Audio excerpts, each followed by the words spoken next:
the overall structure of how we sleep as we age doesn't really change. Even as individuals, it doesn't change as well. But it's the amount that we need in our total sleep cycle, or the amount that we need in each stage of our sleep cycle, which changes.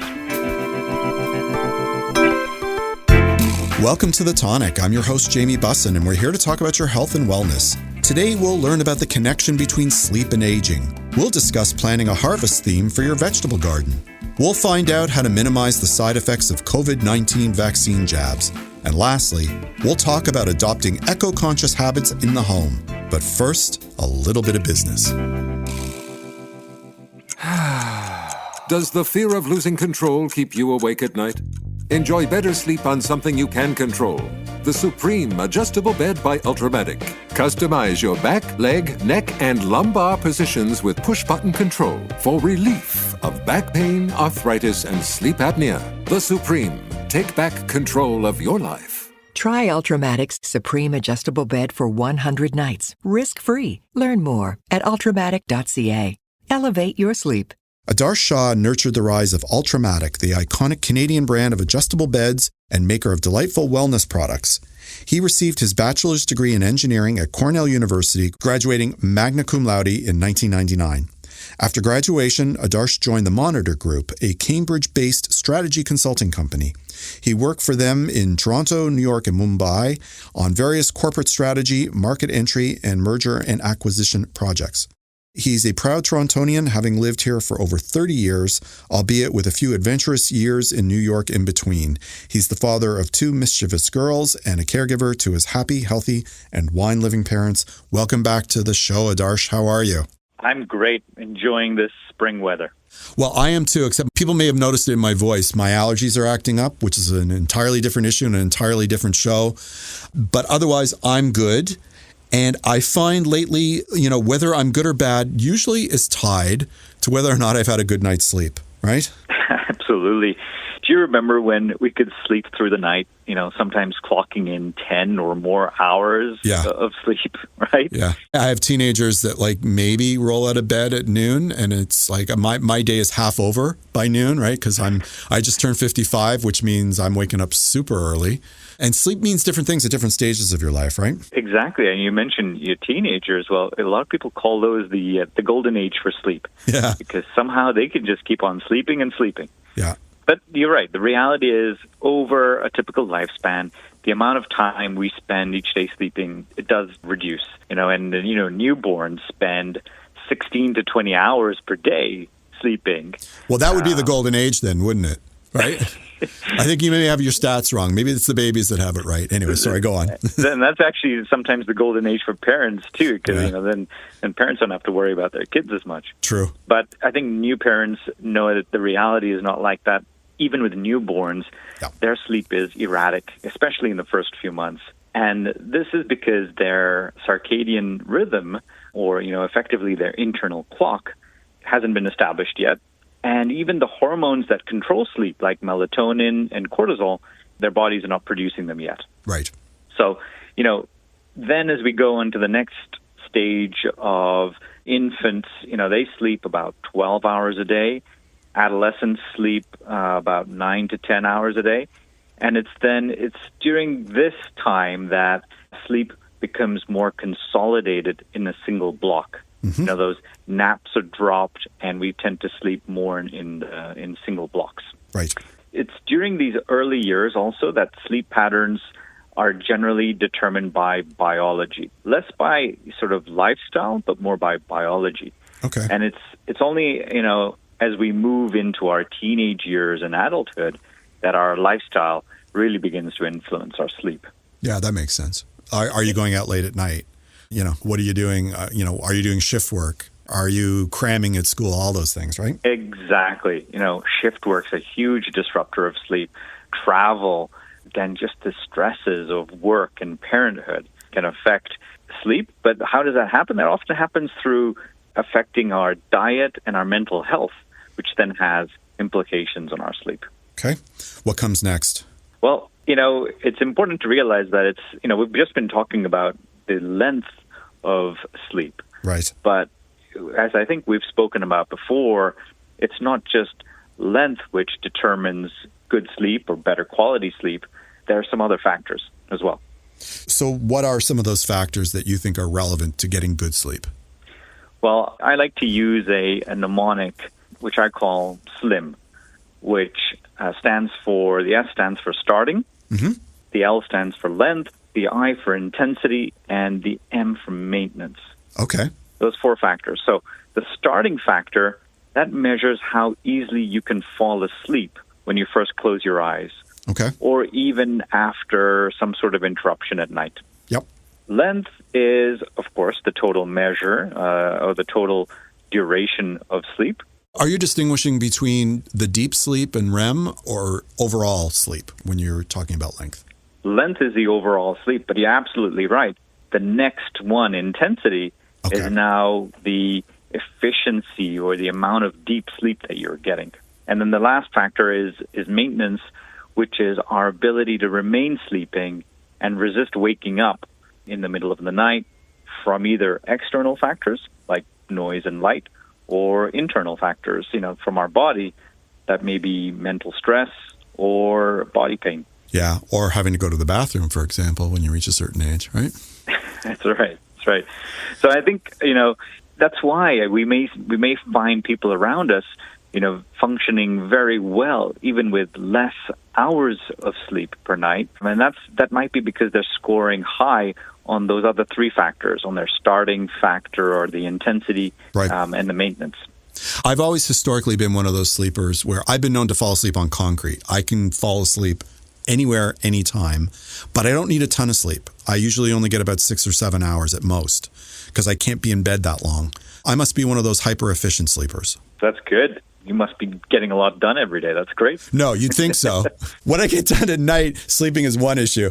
How I waste my day is completely different. That's for another show, Adarsh. Maybe we can consult with you on that. I'm just saying I can get a full rest from 6 or 7 hours typically. That's right. I'm similar in that way. And, it's interesting because the overall structure of how we sleep as we age, it doesn't really change. No? And even as individuals, it doesn't change as well. But it's the amount that we need in our total sleep cycle or the amount that we need in each stage of our sleep cycle, which changes. So as we age and our lifestyles change, and how does that impact the quality of sleep? Like what happens physiologically? Right. So we all have this internal sleep clock, right? Some people call it the circadian pacemaker or the circadian rhythm. And that determines when we feel sleepy and when we wake up. So we've all got that, and we'll always have that as we go through our lives. In addition, we all have and we'll go through 4 main stages of sleep during a sleep cycle. Okay. We'll go through that, REM sleep, which is REM stands for rapid eye movement. Yes. And that's often associated with dreaming. And then we'll go through 3 stages of non-REM sleep. That's when our eyes are not in that rapid eye movement stage, and that's when our brains go into a lower level of activity, and we slowly move from a light sleep to a deeper and deeper sleep. So we have a sleep cycle, and we have those 4 main stages of sleep, but what changes is the amount of time we need in each stage. So how does that change as we age?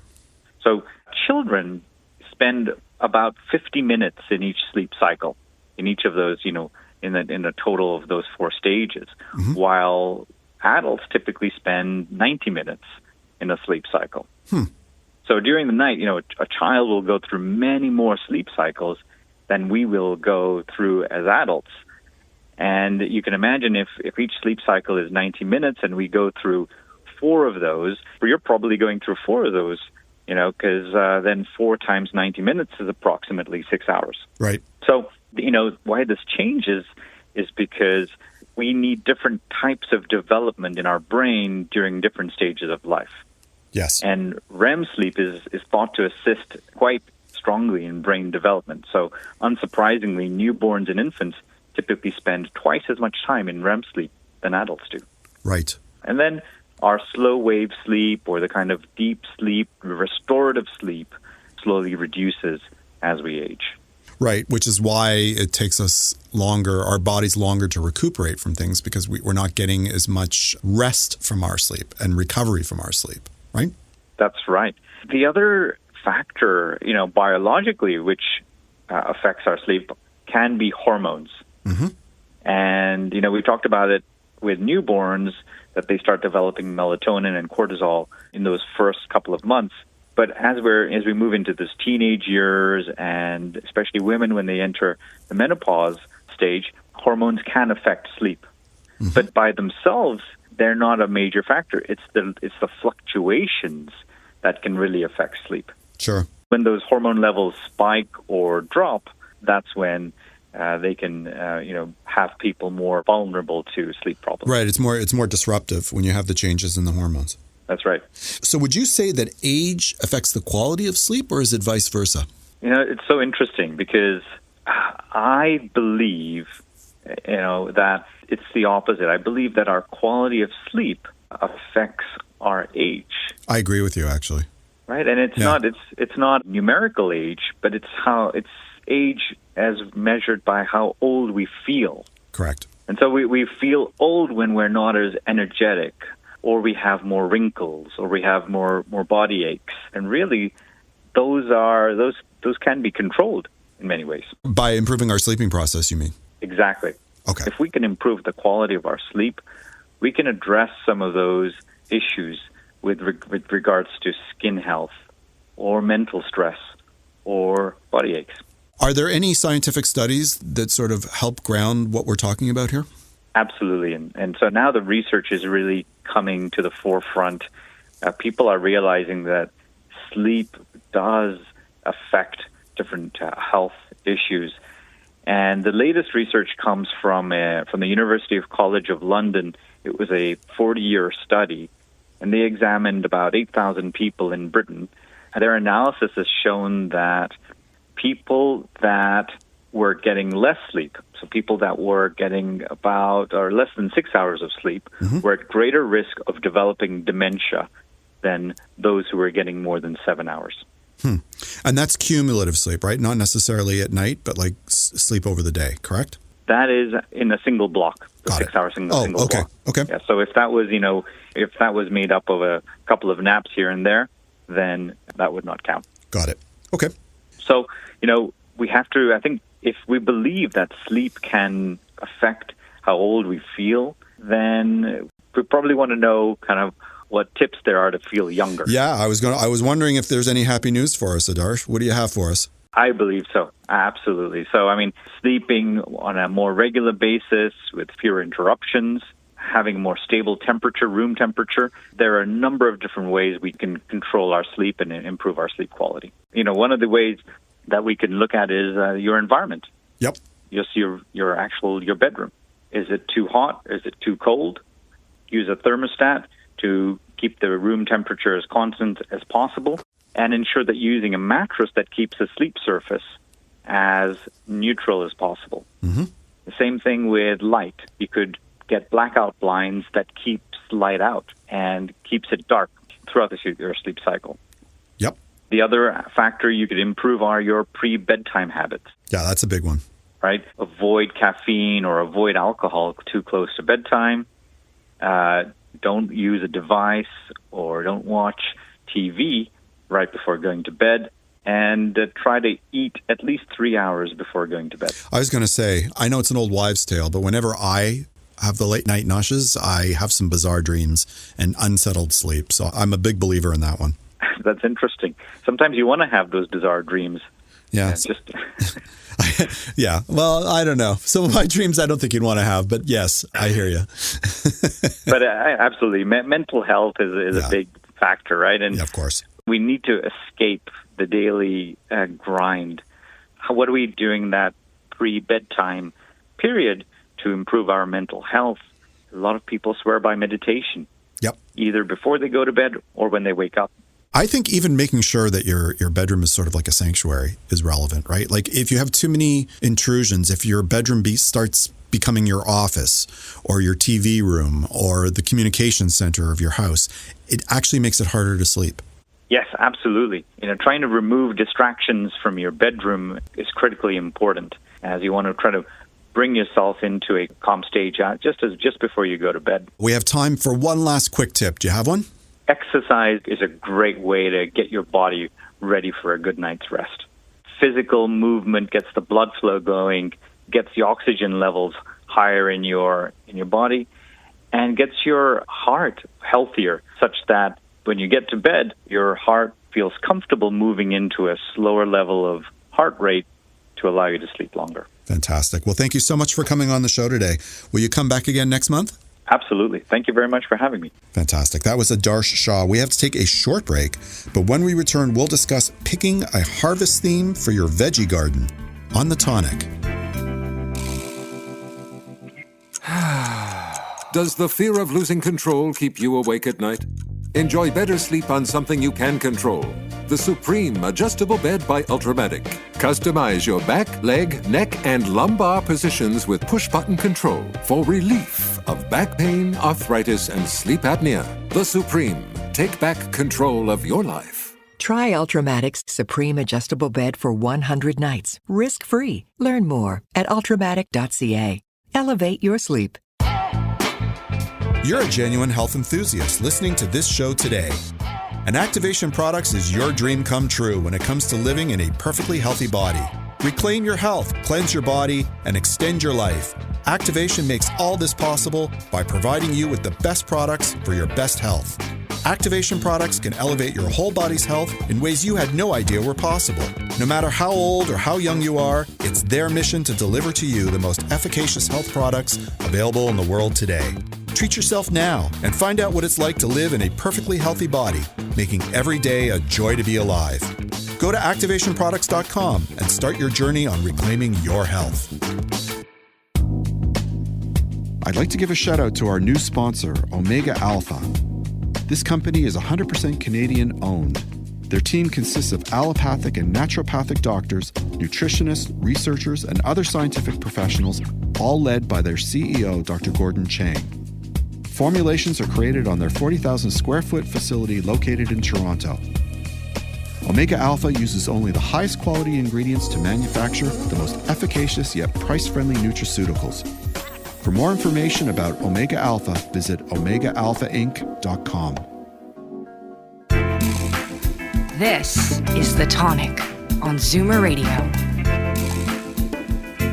Melissa Cameron is an organic master gardener and founder of The Good Seed. She's passionate about the connection between human health and nature and believes that regenerative gardens can help create food security and broaden ecological diversity. Melissa has been featured on Farmer's Footprint, in Toronto Life, and has been a guest speaker at Allen Gardens and has been a well-received garden expert online and in person. For more information, you can visit thegoodseedto.com. Welcome to the show, Melissa. How are you? Thanks so much, Jamie. I'm great. How are you? I'm great because I spent yesterday in the garden trying to source everything. It's not easy this year, but trying to source everything for my raised gardens because we grow herbs and vegetables and such. And I like getting high quality plants. And that was a bit of a challenge, but it was a nice, beautiful day. So that's all good. Well, it's a great time to be putting edible gardening plants in the ground or in raised beds. So it sounds like you're right on schedule. So for those who don't know, what are the benefits of planting an edible garden? And in particular, one with a theme, because that's why you're here today. Yeah, so a themed garden really allows you to design your edible garden with a purpose in mind, and that purpose being the best part of the garden, which is the harvest and obviously eating. Mm-hmm. So when I say themed garden, I mean, why not design your edible garden around like a finished product that you like to eat? So maybe you start your morning off with smoothies, so you do a smoothie garden.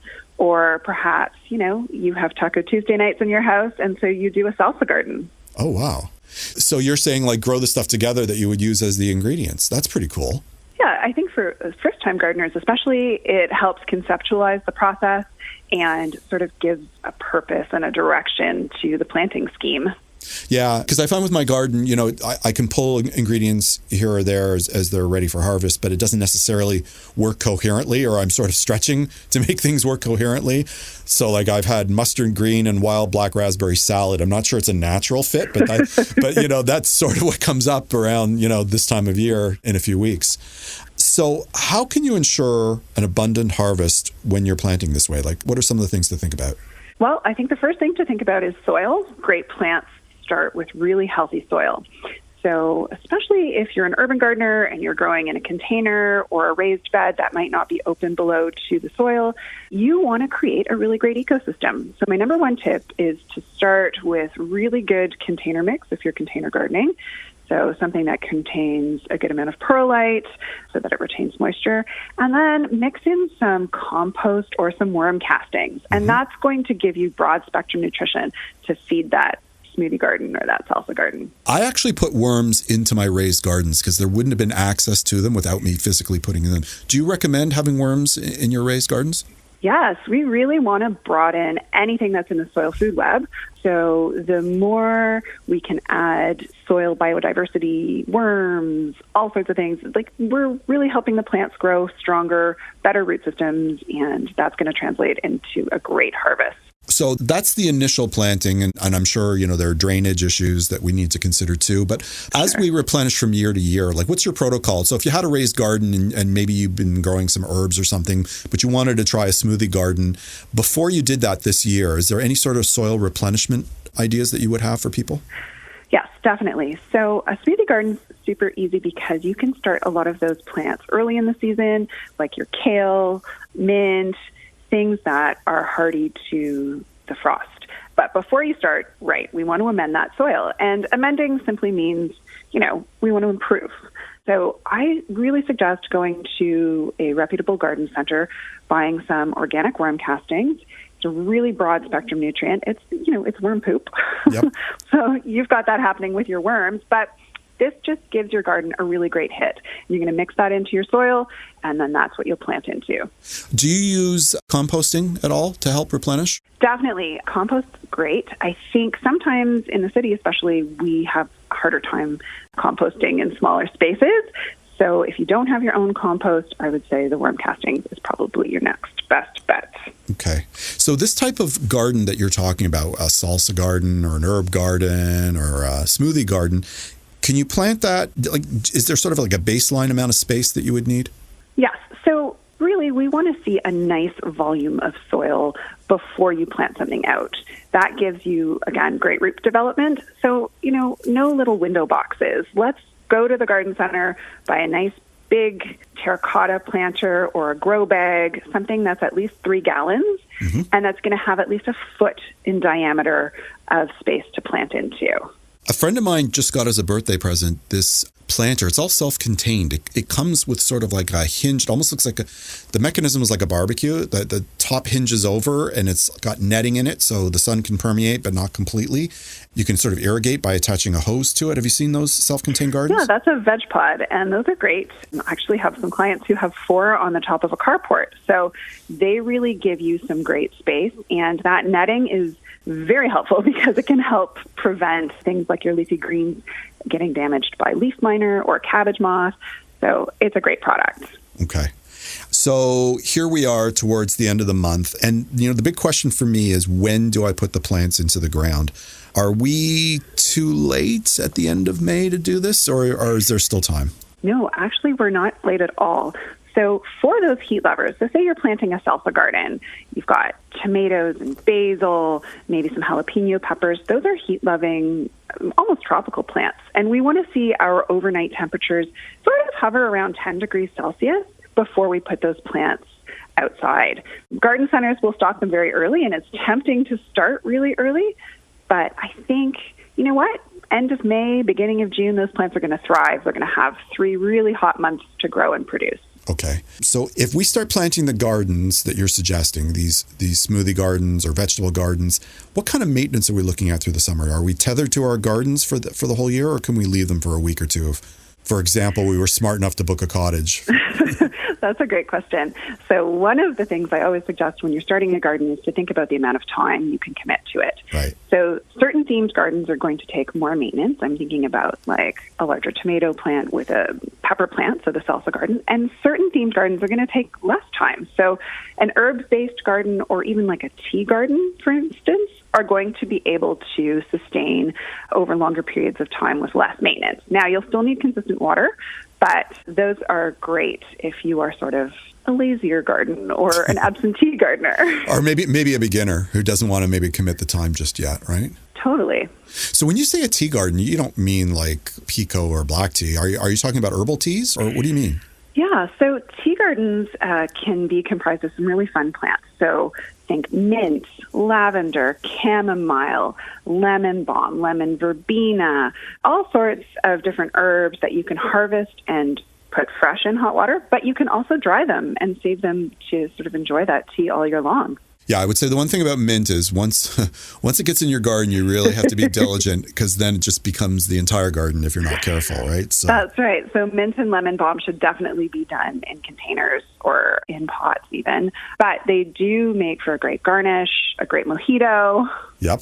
I totally agree on that point. So for a smoothie garden, are you talking about planting some greens as well? So like I'm trying to conceptualize what we can grow in our climate that you'd want to put into a smoothie. What kind of stuff do you put in? Yeah, so what makes a really excellent smoothie that you sort of homegrown smoothie is the tenderness of the greens you're going to harvest. So you are growing the food, you're harvesting it at peak ripeness, and that means you get to control the size at which you're harvesting your greens. So think of baby spinach, baby kale. The consistency and the tenderness of those leaves are going to make for a really naturally sweet smoothie. Okay. And the thing about lettuces and greens is everybody thinks you need direct sun, but they actually do pretty well if you have a little bit of shade. At least that's my experience. That's very true. They do best in a little bit of shade and sort of in the cooler shoulder seasons. So definitely lettuce, arugula, spinach, bok choy, leafy greens like that are great in the spring and then again in the fall. They don't love the direct hot sun. So you could really plant two successive smoothie garden in the spring, and then you could have like a Roma tomato sauce garden in the summer, and then go back to a smoothie garden in the fall. I didn't even think of that. So you're saying so what do you do? Do you pull the plants out, or do you just are you clearing your entire garden, or are you planting in between your smoothie lettuces and greens? How does that work? Well, it really depends on your space. So I suggest for the herb portion of whatever you're doing, if it's a perennial herb like oregano for a sauce garden, you can put that in a pot and keep it there year over year or in ground if you can. We don't want to rip those out. But definitely lettuces and spinaches and even baby kale, you could sow that mid-April, let it grow, and then by end of May, out it comes and in go those heat lovers. If you want to do like a hot sauce garden, you could have different kinds of hot peppers, for instance, and so you could transition into that. Okay. I just find so for example, with my mustard greens, if they get to seed, you're going to have almost like a second round of greens coming up towards the end of the summer. So I guess my question was, do you pull everything out or do you let them seed and then they'll come back later? So definitely I do remove them. I think that a lot of the greens, when they get a little bit older, are a little more bitter and can sometimes change in texture. We're all, none of us are on a farm, so we don't really have the luxury of letting things go to seed and using that space. Let's turn the garden over and do something more productive. Fantastic. Well, thank you so much for coming on the show today. Will you come back again soon? I would love to. Thank you so much. That was Melissa Cameron. We have to take a short break, but when we return, we'll learn how to minimize the side effects of COVID-19 vaccine jabs on The Tonic. Looking for natural supplements to boost your immunity? New Roots Herbal can help. Whether it's rebuilding your immunity after an illness or simply maintaining a healthy immune system year-round, New Roots Herbal is here for you with a wide range of proven formulations. Discover Protector, Astragalus 8000, Ultra Zinc, and their best-selling Vitamin C8. If you're looking to build your immunity from within, look no further than New Roots Herbal, available exclusively at your local health food store. To ensure these products are right for you, always read and follow the label. The Big Carrot is a worker-owned natural food market that's been committed to local, organic, non-GMO, and sustainable food systems since 1983. They're a one-stop shop offering produce, grocery, bulk, body care, and holistic dispensary. The juice and smoothie bars and kitchen serve up hundreds of healthy dishes and drinks daily. Building community is at the core of their vision, which they deliver through education, outreach, and giving. They want everyone to share in the goodness they offer. Visit their website for more information at thebigcarrot.ca. You're listening to The Tonic on Zoomer Radio. Dr. Amy Harris-Nuon is a double board certified integrative and interventional psychologist. She's an entrepreneur, author, speaker, and master success coach. She's an expert in integrative health and believes in a holistic approach treating the body and the mind. And she also hosts a radio show, Mind Over Matters, which airs weekly in Chicagoland. Welcome to the show, Doctor. How are you? Thank you, Jamie. I'm doing really well. I appreciate the opportunity to be here. So this is timely. It's important for us. Your government has done a much better job of getting the jabs out to the population. We're sort of lagging behind still. So this topic is very germane. Most Canadians have not had their second jab. I would say more than half have had their first jab, but we're still sort of rolling out. And then there are those who may not be thinking they want it because they're hearing about side effects and symptomology. So I was hopeful today that we could discuss how to prevent the symptoms which actually come from the jabs. Are you up for that? I'm totally up for that. Let's do it. So what are the types of extreme reactions that people are reporting in terms of jab symptoms? Yeah, so if we're talking about extreme reactions, we can think of anaphylactic reaction and allergic reaction. Certainly, I think we're all familiar with the blood clot reactions from the Johnson & Johnson, but those are they're extreme and they're very rare. In fact, I think of the millions of people receiving the J&J vaccination, only 13 cases, have presented themselves. So they're absolutely rare. More common side effects are like flu-like symptoms, numbing, tingling, redness, soreness, little aches, some pains, maybe some fevers and chills. But the extreme reactions are they're really rare. In terms of psychological, emotional reactions, we're seeing more of that. People are just really anxious about getting the shot as well as whether or not they're going to have any side effects. Okay. So to what extent are these reactions happening? And maybe, some of those symptomologies are actually to be expected, aren't they? Oh, for sure. Yeah. The mild side effects, the headache, the fatigue, the achiness, fever, nausea, those are pretty common. You can mitigate against those, by taking just some really, really easy steps, drinking 10 to 20 more ounces of water the day before, the day of, and the day after, for example. High doses of vitamin C, vitamin D, zinc, making sure you get a good night's sleep, for example. If you've got pain in the arm, you can alleviate that with, pain relievers such as Tylenol. There are a lot of things you can do mentally and emotionally, though, to, prevent the COVID side effects. Field of psychoneuroimmunology, that's that study that looks at the mind-body interaction. There are some excellent interventions for, warding off side effects. I've got several clients here at our practice done that, mindfulness meditation, prayer. We've all heard of, the countless cases of prayer creating spontaneous healing, breathing techniques. It's interesting to note, even a wide smile during the jab will blunt the pain by up to 50%. Tai Chi, exercise, social support, distraction, all of those things, you can literally ward off most of the side effects by having, a focus of mindfulness and other, techniques like that. But for the extreme reactions, again, if somebody's going to have an extreme reaction, it's usually going to happen within 15 minutes of getting the shot. Again, those are really, really rare. And that's why they have you stay after for at least 15 to 30 minutes. And those really are occurring in people with immunocompromised health conditions, and people that have a previous history of anaphylactic shock. Okay. So. You touched upon a lot of possibilities. So if you're seeing people in practice and you're hearing that they're going to get the jab, what sort of things, practically speaking, can they do to help prevent potential symptomology? So, maybe you can walk us through a few of them. Yeah. So from a practical perspective, avoid alcohol before and after. So that's the day before, the day of, and after. Definitely overdo the water prior as well as after 10 to 20 more ounces. You can take things like curcumin, as I said, vitamin D, or vitamin C, B, and zinc, Tylenol. Be well rested the night before, the night of. If you've got soreness, put an ice pack on your arm. Definitely avoid strenuous activities. If you're prone to, breakouts like hives or itching, you can take a mild antihistamine like a Benadryl. Certainly, relaxation of your arm prior to the shot, believe it or not, that reduces pain significantly. Exercise, anything that can relieve your stress symptomatically is going to be helpful. Social support.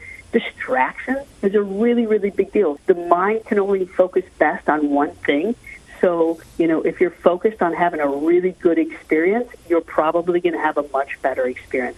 And as I said, breathing techniques help, just the slow in and the slow out. Mindfulness meditation has been shown to significantly reduce stress as well as side effects. And like I said, Tai Chi, again, social support, play. If you need to just rest afterwards.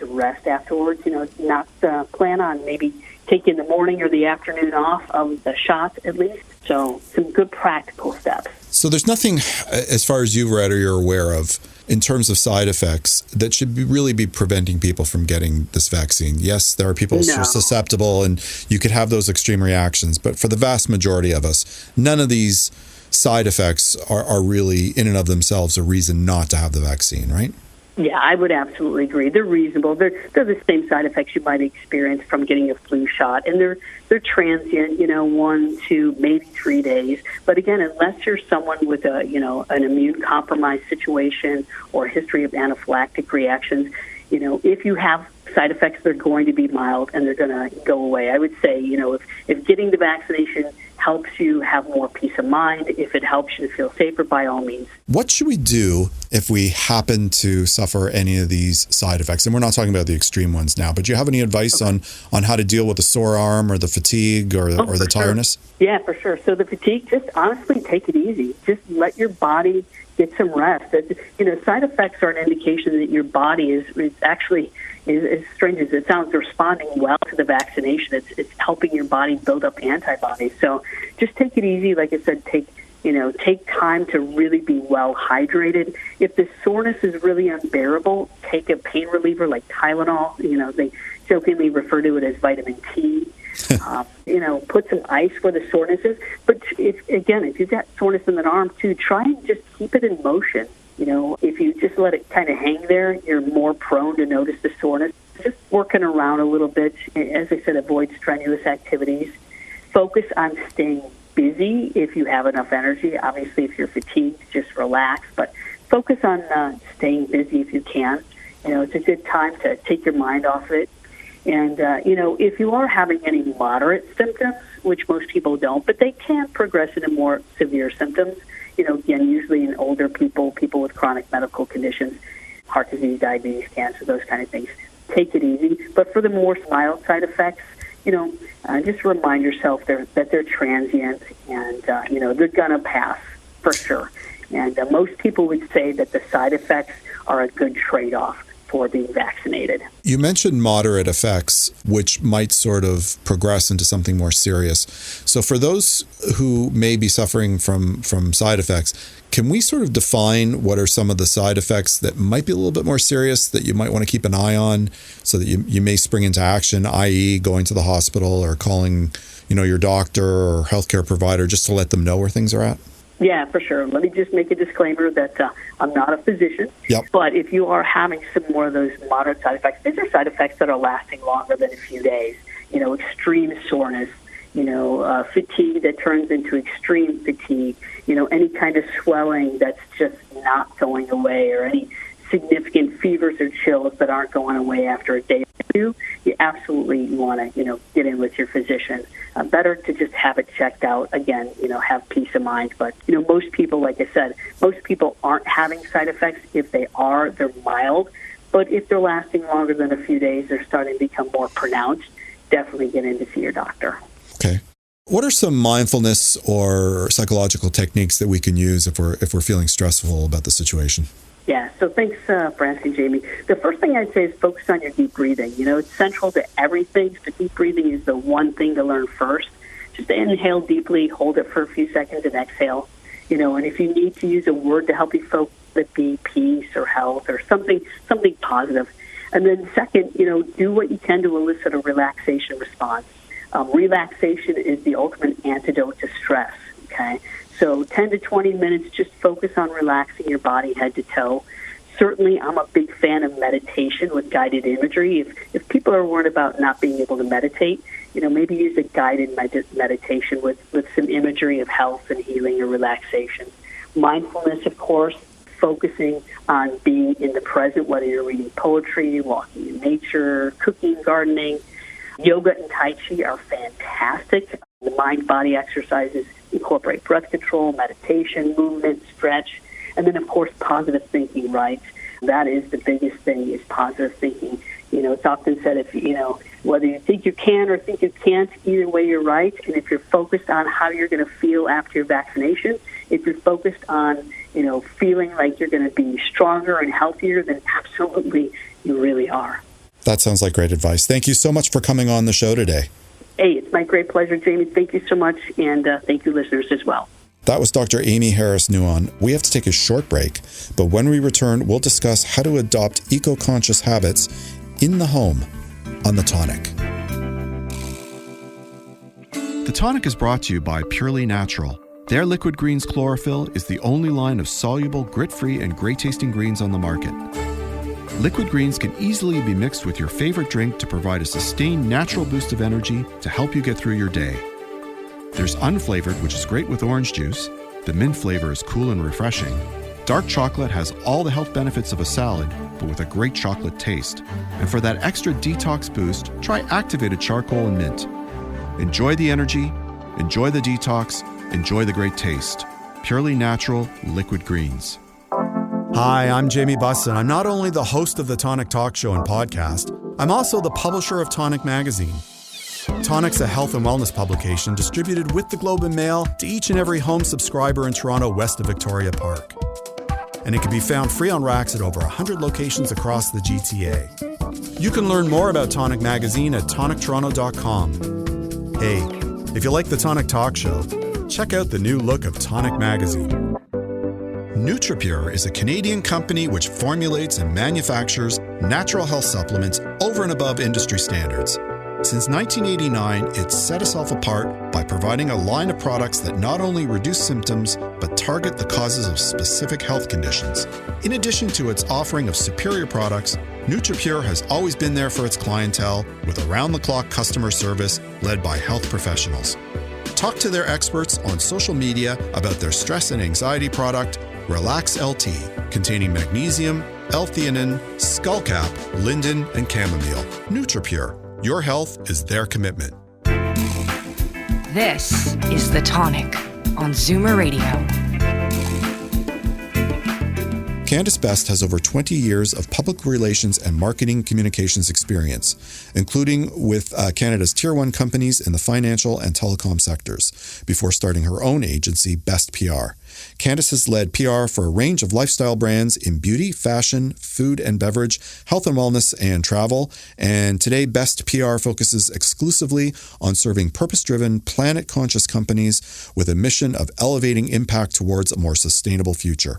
She's a champion for BIPOC communities and is committed to social impact initiatives aligned with sustainable development goals, aiming to create a better and fairer world by 2030. Welcome to the show, Candice. How are you? I'm well, Jamie. Thank you for having me. It's great to be here. So a lot of people kind of want to do the right thing, we'll call it the right thing, and they want to make changes for whatever reason. They've already made their decision that they want to be more green, more eco-conscious.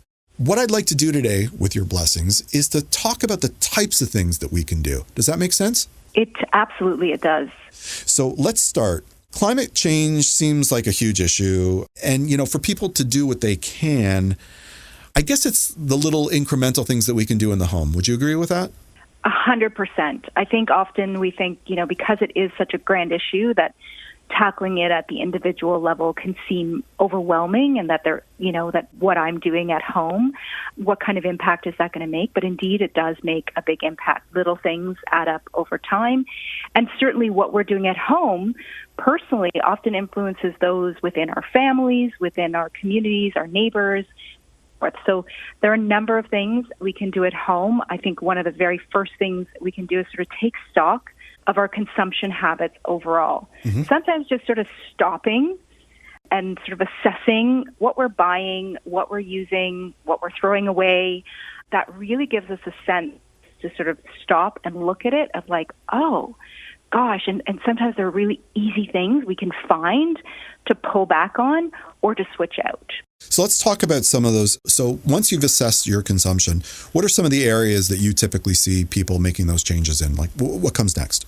Well, I think for a lot of people, single-use plastics have been high on the radar for quite some time. We hear a lot about that. I come from an era where, growing up, plastic water bottles weren't even a thing. And then all of a sudden we got into, buying water. Right. So something like as simple as that, as shifting that habit can have a huge impact. We can look at it across the board if we think of just our what's in our grocery basket. And we can start taking things out and choosing things with either better packaging, and certainly a lot of companies are moving in that direction based on consumer demand and also those companies doing the right thing. And in some cases, no packaging. Do we really need to buy cucumbers wrapped in plastic?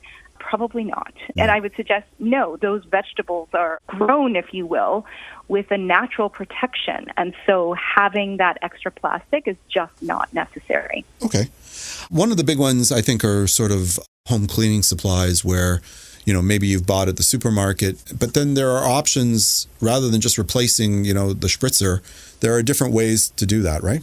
Yes, certainly cleaning products are a great place to start or to expand sort of your, reducing consumption habits. There are a lot of refill options now, which is really exciting. We're seeing certainly in some of the larger cities in Canada, more and more of these sort of package-free shops, refill option shops opening up and offering consumers an option to go and actually refill. We also have just better packaging options. So you buy the product first and then you buy something with much less packaging to refill that. I go to things too, like laundry. A couple of years ago, I replaced my laundry detergent with what are little strips. I have a subscription that comes every 3 months, so it's so no-brainer. You don't even have to think about it. It sort of shows up just when you think it's going to, about to run out. Right. And they're just little strips they tear off. And it's like, it always amazes me when this arrives in the mail, Jamie, because it's just an envelope.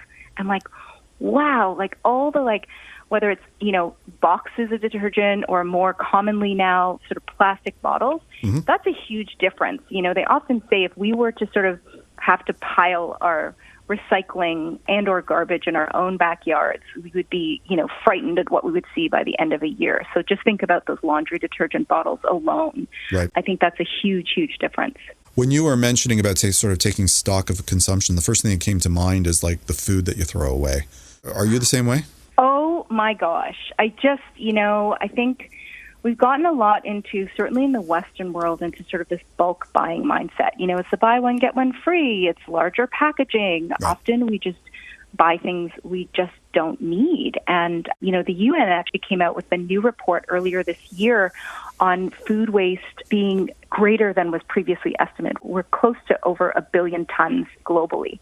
In Canada, we waste approximately 79 kilograms of food in the average home, and that's higher than even the average American. On par, pretty close to what's happening in the UK.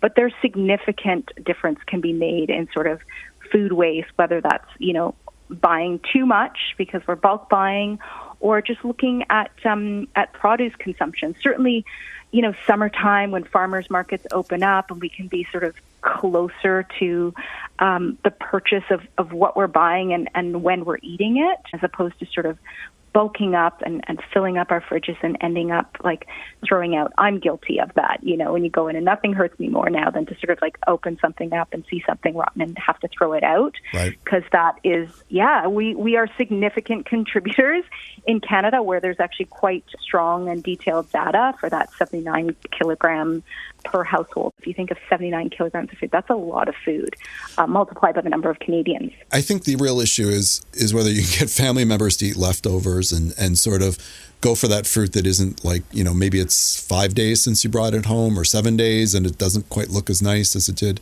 Like you have to sort of condition family members to go for that food first before the new food that you're bringing in, because then that's when it gets wasted, right? Like if in comparison to something that's brand spanking new, you're probably going to pick the brand spanking new because it just looks more appetizing maybe, Totally. The leftovers are key.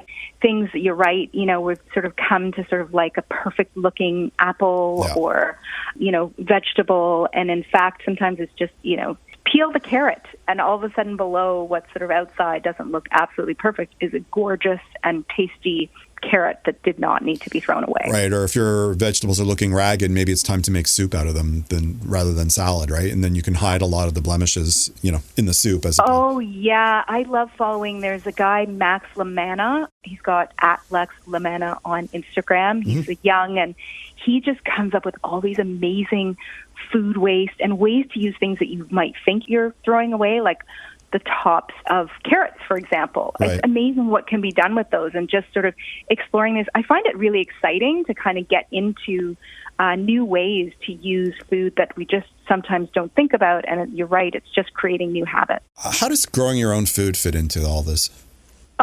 You know what? Over the last, year and a bit that we've been in a pandemic, we've really seen sort of highlighted sort of what food supply issues, what that supply to. And we're also home more. So I think many more people are sort of deciding to literally dig in and grow their own food. And I think that's really exciting. I think it's sort of, certainly when they're kids at home, it teaches them where their food comes from, how it's made. And that's a real kind of disconnect for everybody. And certainly in the Western world, the sort of understanding where food comes from, what goes into growing it. Sometimes if you've taken that time to grow it, you not only appreciate it more, but maybe you sort of don't throw it out as soon as you might have because you're like, all the work that went into this. So I think that we are seeing an uptick in interest in gardening, which is great. I've seen a lot of community gardens pop up here in Toronto, even just people in their backyards and sharing that food with neighbors. And I think that's so wonderful because it's a real community builder as well. Yeah. So if we can't do the food thing, or if we already are doing the food thing, there's simple little things that you could do that sort of add up. And it could be as simple as just unplugging your devices, right? Oh, my goodness. That is one for me that I never thought about. I was the person, guilty of, for example, leaving my laptop charging overnight. I didn't realize what a big impact that has. We just, unplug when electronics are not in use. That has a huge impact. And imagine over multiple households just in your own neighborhood, far less your city, far less, the country overall. We can make a big difference just by unplugging our electronics when not in use. We have time for one more question, and that is, I'm going to leave it open to you. I want you to tell the listeners one tip or takeaway that we haven't covered already that you really want them to know. Well, I think we've all, Jamie, known for a long time, reduce, reuse, recycle, right? The 3 R's. And certainly those are relevant, and obviously reduce being number one, then reuse, recycle. I think, 2 other R's I'd like to bring in for people to consider are refuse. Is this necessary? Do I need it? And reimagine. How can I take what I already have? For example, something in your wardrobe. Get it tailored, take it to a seamstress, get it remade into something. That goes a long way, and again, into shifting habits, but also reinvigorating what we may already have. We might not always need to buy something new. That sounds like fantastic advice. I really appreciate you coming on the show today. Will you come back again soon? I would love to, Jamie. This is certainly, I'm passionate about this topic, and I'm passionate about the idea that people can make little changes and they make a big impact. Well, let's talk about some more little changes next month, yeah? Sounds great. Fantastic. That was Candice Best. Thanks to all my wonderful guests, Adar Shah, Melissa Cameron, Dr. Amy Harris-Nuon, and Candice Best. And thank you all for listening to The Tonic. You can listen or download this episode as a podcast with full show notes, contact information for our guests, and links at thetonic.ca. To find out more about the show, you can follow us at The Tonic Talk Show on Instagram or Facebook. For great articles written by amazing health and wellness writers, be sure to pick up your copy of Tonic Magazine. The May-June issue is available free on racks in over 100 locations across the GTA and delivered with the Globe and Mail to every home subscriber in Toronto west of Victoria Park. Or you can visit our website at tonictoronto.com. If you're interested in providing feedback or suggesting topics for the show, you can email me at jamie@tonictoronto.com. Next week on the show, we'll discuss the health and wellness issues that are important to you. Until then, this is Jamie Bussin, wishing you a healthy and happy week.